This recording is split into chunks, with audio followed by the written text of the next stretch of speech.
अब आजकल क्या है कि आजकल तो पहले ये देखना पड़ता है कि जो आप लोग मंत्र जप रहे हैं वो मंत्र शुद्ध है कि नहीं, क्योंकि आजकल ऐसे भी है ना, बहुत सारे नकली मंत्र भी चल रहे हैं बाजार में। आप लोगों को जो सुनाई पड़ता है, जिसने जैसा कहा आप वैसा मंत्र जपने लगते हैं। बोलो हाँ। इसलिए गुरु बनाए जाते हैं। पानी पियो छान के, गुरु बनाओ जान के। किसी से भी विवाह नहीं करना चाहिए। कहते ना, विवाह करने के पहले लड़की लड़का को देखो, अच्छे से समझो, क्योंकि सारी जिंदगी का सवाल है। जो लापरवाही करते हैं विवाह में ना, उनके तलाक होने की संभावनाएं ज्यादा है। आज भी जो लोग विवाह करने से पहले विचार करते हैं, सब चीजों का निरीक्षण परीक्षण करते हैं, लड़की लड़का का विचार करते हैं, अच्छा कुल खानदान का विचार करते हैं, आज भी उनके रिश्ते बढ़िया चल रहे हैं। गांव में तलाक के केस 0 हैं, लगभग 0। आप 1-2% मान सकते हैं। गांव में तलाक कैसे हैं? तलाक के केस कैसे हैं गांव में? जोर से मेरी मां, 0%। क्यों? क्योंकि गांव के लोग शादी.com से ब्याह नहीं करते। तलाक के केस शहरों में ज्यादा है, क्योंकि शहरों में अज्ञान ज्यादा है। शहरों में क्या ज्यादा है? अज्ञान। शहरों में लोग अपने आप को एजुकेटेड मानते तो हैं जी, हम पढ़े लिखे हैं, पर उनकी पढ़ाई उनके ही काम नहीं आती। अब लड़की पढ़ी है, लड़का पढ़ा है, शादी कर ली और 1 साल बाद तलाक के कागज लिए घूम रहे हो। यदि पढ़े थे तो धोखा कैसे हो गया? और धोखा हो गया इसका मतलब तुम पढ़े ही नहीं थे, तुम पास हो गए नकल करके। अकल तो थी नहीं, बस तुक्का लग गया, पास हो गए, डिग्रियां आ गई। सफल व्यक्ति वो नहीं है जिसके पास डिग्रियां ज्यादा है। सफल व्यक्ति वो है जो अपने रिश्तों को, अपने परिवार को बांध करके जिंदगी गुजार दे। वो सफल व्यक्ति है जिसका पूरी जिंदगी, पति पत्नी है, पूरी जिंदगी निकाल दी, किसी को पता ही नहीं चला कि इनका कभी झगड़ा हुआ है। गांव के लोग सारी जिंदगी गुजार देते हैं, बगल वाले को खबर नहीं मिलती कि इनके आज झगड़ा हुआ है, पति पत्नी का। एक भी केस नहीं है मेरे गांव में तलाक के, 0 केस तलाक के। क्यों? क्योंकि हमारे यहां विवाह होता है, पहले लड़की के बारे में जाना जाता है, लड़के के बारे में पड़ताल की जाती है। लड़के के माँ बाप कौन हैं, लड़की के माँ बाप कौन हैं, माँ बाप का चरित्र कैसा है, लड़के के माँ बाप का चरित्र कैसा है, लड़की के माँ बाप का चरित्र कैसा है, उनका खान पान कैसा है, रहन सहन कैसा है, बोल बताओ कैसा है, उठना बैठना कहाँ है। ये सब यदि आप जान लोगे तो धोखा होगा ही नहीं। अब आप लोगों को रहती है जल्दी, शादी कर ली, बाद में पता चला कि लड़का का कहीं और चक्कर था, लड़की का कहीं और चक्कर था। अब डोलो, अब परेशान हो। इसलिए बिना विचारे जो करें सो पाछे पछताएं, काम बिगाड़ें आपनो जग में होत हंसाएं। इसलिए बहुत विवेक पूर्वक निर्णय लेना चाहिए। आप बताओ, पढ़ा लिखा कौन है? जो पढ़ लिख के तलाक ले और दे वो पढ़ा लिखा है? जो माँ बाप को घर से निकाल दे वो पढ़ा लिखा है? कौन पढ़ा लिखा है? जो अपनी पत्नी का रिश्ता, जो अपनी पत्नी को निभाए, जो अपने पति को निभाए, जैसा है पति जैसी है पत्नी, निभा रहे हैं। अपनी पत्नी के सिवा किसी को नहीं देख रहे हैं, पति के सिवा कहीं और मन नहीं। ये लोग पढ़े लिखे समझदार हैं, जो रिश्तों को निभाना जानते हैं। आजकल बड़े बड़े पढ़े लिखे लोग रिश्तों की कदर नहीं करते। बोलो हाँ। बिल गेट्स की पत्नी ने 27 साल बाद बिल गेट्स को तलाक दे दिया। बोलो हाँ। बिल गेट्स जानते हो से, बिल गेट्स पूरी दुनिया का सबसे अमीर व्यक्ति है। इतना बड़ा आदमी है कि पाकिस्तान जैसे कई देश एक दिन में खरीद सकता है, पूरा देश खरीद सकता है। इतना बड़ा आदमी है, लेकिन उसकी पत्नी ने तलाक दे दिया। बिल गेट्स दुनिया का सबसे सफल बिजनेसमैन है, व्यापारी है। व्यापार चलाना सीख गया पर परिवार चलाना नहीं सीख पाया। कौन? Bill Gates. जो व्यापार चलाना सीख गया जरूरी नहीं है कि वो परिवार चलाना सीख जाए। इसलिए मुझे लगता है जो परिवार चलाना सीख गया वही सबसे समझदार है, क्योंकि परिवार शुरू से लेके अंत तक परिवार साथ देता है। परिवार की जरूरत पड़ती है। हमें परिवारों में रहना है, बंध के मर्यादाओं में रहना है। इसलिए मेरी मां, पढ़ाई लिखाई का मतलब केवल डिग्री नहीं है, रिश्ते आप कैसे निभा रहे हैं। आपका बेटा नालायक निकल गया तो आपके पैसे का क्या कर लोगे? अब कमाए हो पैसा, पर बेटा पराई औरत के संग घूम रहा है, नशा कर रहा है, गलत कर रहा है, अब क्या करोगे पैसे का? किसके लिए कमा रहे हो? बेटा तो बिगड़ गया। थोड़ा पैसा कम कमाते, बेटे पे ध्यान देते, बेटा योग्य बनता तो तुम्हारा जितना पैसा था सार्थक हो जाता। आपने बेटों पे ध्यान दिया नहीं, बेटियों पे ध्यान दिया नहीं, रास्ता भटक गए। अब तुम्हारे पैसे क्या कर लेंगे? रखे रहो पैसे। सफल माता पिता कौन है?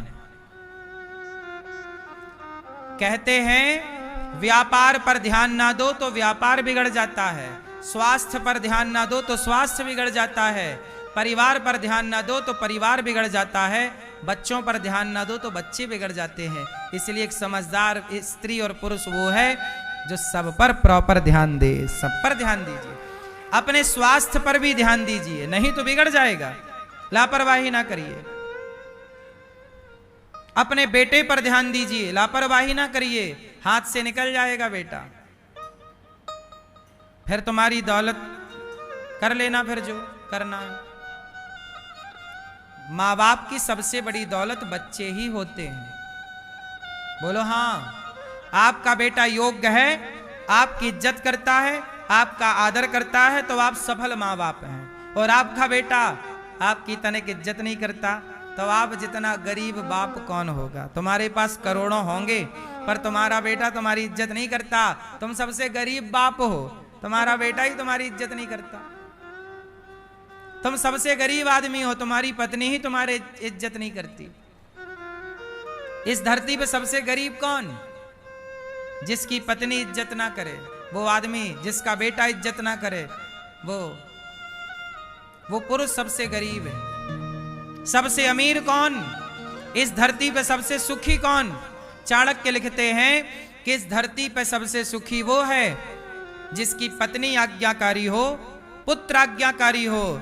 जिसकी पत्नी आज्ञाकारी, पुत्र आज्ञाकारी और निरोगी काया जिसकी है, उससे अमीर इस धरती पर कोई नहीं है। आपकी पत्नी आज्ञाकारी है और आपका बेटा आज्ञाकारी है, आप सबसे सफल पिता हैं। और आपका बेटा एक बात नहीं सुनता, बुलाओ यहां, जाता वहां है। तुम सबसे असफल, फेल पिता हो, फेल हो गए। बाप का भी एग्जाम है भैया, तुम ये ना सोचो बच्चों का एग्जाम है, तुम माताओं का भी एग्जाम है, तुम पिताओं का भी एग्जाम है। तुम्हारे बेटे सफल हो गए, तुम पास हो गए। तुम्हारा बेटा सिगरेट पीने लग गया है, तुम्हारा बेटा शराब पीने लग गया है, तुम्हारा बेटा मोबाइल पर किसी लड़की से बात करने लग गया है, अब समझ लो कि अब बहुत दिन नहीं है बिगड़ने के, शुरुआत हो चुकी है। संभल जाओ, संभालो। ध्रुव जी महाराज ने सबसे बढ़िया काम क्या किया, पहले तो गुरु के वचनों पे गुरु जी ने मंत्र दिया, उस मंत्र का जाप किया। आजकल आप लोग गुरु मंत्र पर जाप नहीं करते, गुरु मंत्र का। आपको गुरु वचनों, पहले क्या था, गुरु वचनों पे लोगों को भरोसा हुआ करता था। सबसे पहला भक्ति का पड़ाव क्या है, पहला पाठ, भक्ति का पहला पाठ है गुरु वचनों पर भरोसा। गुरु जी ने कह दिया कि सच बोलना है तो सच बोलेंगे, गुरु जी ने कह दिया कि मंत्र का जाप करना है, जाप करेंगे। अब आजकल गुरु जी जो कहते हैं वो लोग सुनते ही नहीं, बस वही नहीं करेंगे जो गुरु जी ने कहा, बाकी अपने मन से सब कर डालेंगे। तो कैसे लाभ होगा भाई? डॉक्टर ने जो कहा है उस हिसाब से दवाई खाओ, उस हिसाब से परहेज करो, आराम मिलेगा। आप डॉक्टर के हिसाब से चल ही नहीं रहे हैं, कैसे रोग ठीक होगा?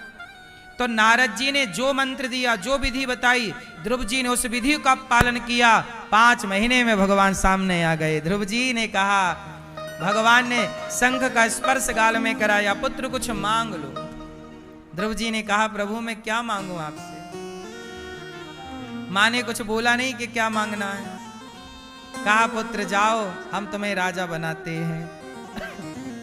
ध्रुव जी ने कहा, योऽन्तः प्रविश्य मम वाचमिमां प्रसुप्तां संजीवयत्यखिल शक्तिधरः स्वधाम्ना अन्यास्तहस्तचरणश्रवणत्वगादीन् प्राणान् नमो भगवते पुरुषाय तुभ्यम्। हे प्रभु मेरे अंतःकरण में बस जाइए, योऽन्तः प्रविश्य, मेरे भीतर प्रवेश कर जाइए। भगवान ध्रुव जी को वरदान दिए, ध्रुव जी राजा बने, राज सत्ता का पालन किया। उनके भाई को यक्षों ने मारा, ध्रुव जी ने भी यक्षों को मारा। मनु जी ने उपदेश किया और ध्रुव जी मृत्यु के सिर पर पांव रख के अंत में विमान पर चढ़ के भगवत धाम चले गए ध्रुव जी महाराज।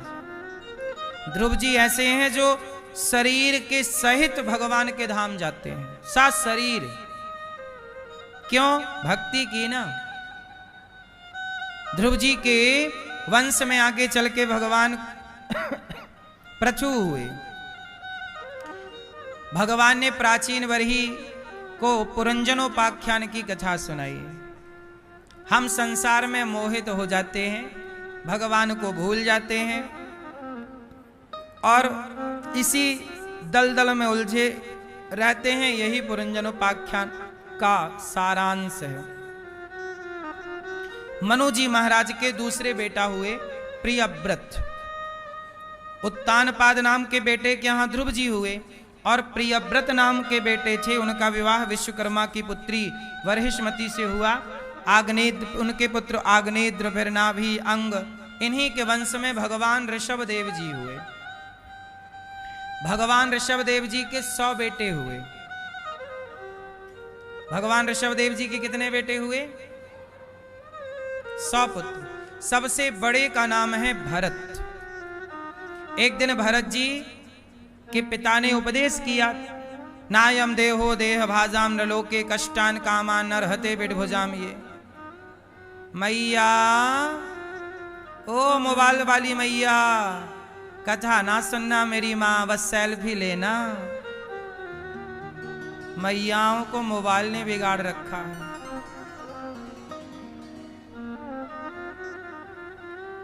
मैयाओं को भी छोरा छोरियों ने सेल्फी सिखा दी। अब ये भी मोबाइल ऐसा लिए घूमती रहती।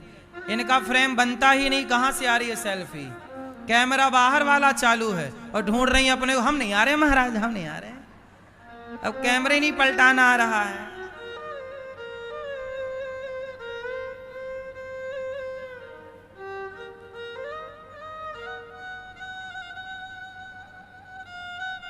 है ना मैया? हम नहीं दिख रहे हैं महाराज सेल्फी में। हम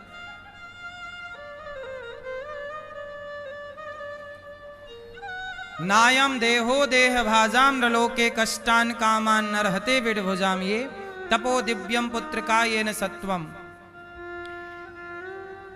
भगवान ऋषभ देव जी ने अपने पुत्रों से कहा, शरीर क्यों मिला? ये मानव शरीर ईश्वर ने हमें क्यों दिया? क्या करने आए हो, क्या कर रहे हो, क्या करना था। सुंदर।